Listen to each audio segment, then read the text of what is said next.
বাংলা ভাষার কুলজি। হিন্দু ইউরোপায়ন আনুমানিক 5000 পূর্ব খ্রিস্টাব্দ। হিন্দু ইউরোপায়ন থেকে আসছে কেন্তম ও শতম। কেন্তম এই শাখা থেকে ইউরোপীয় বেশিরভাগ ভাষার জন্ম।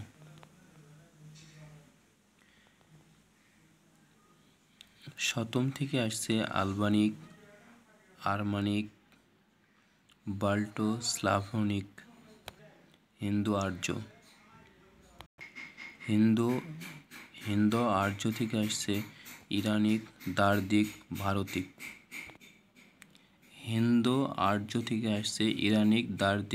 ভারতিক। ভারতিক থেকে আসছে প্রাচীন ভারতীয় আর্য, বৈদিক। প্রাচীন ভারতীয় আর্য থেকে আসছে মধ্য হিন্দু আর্য বা প্রাচীন কথ্য ভারতীয় আর্য। বৈদিক থেকে আসছে সংস্কৃত ভাষা।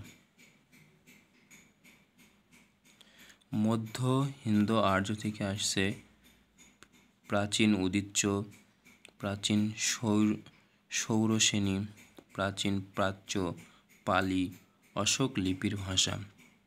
প্রাচীন প্রাচ্য থেকে আসছে প্রাচীন সিংহলি, মহারাষ্ট্রী প্রাকৃত, অর্ধ মাগধী প্রাকৃত, গৌড়ী প্রাকৃত।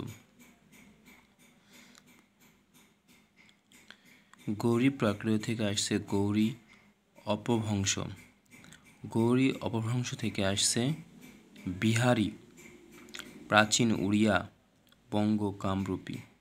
বিহারী থেকে আসছে যে ভাষাগুলো সেগুলো হচ্ছে মৈথিলি, মগহী, ভোজপুরি। প্রাচীন উড়িয়া থেকে আসছে উড়িয়া।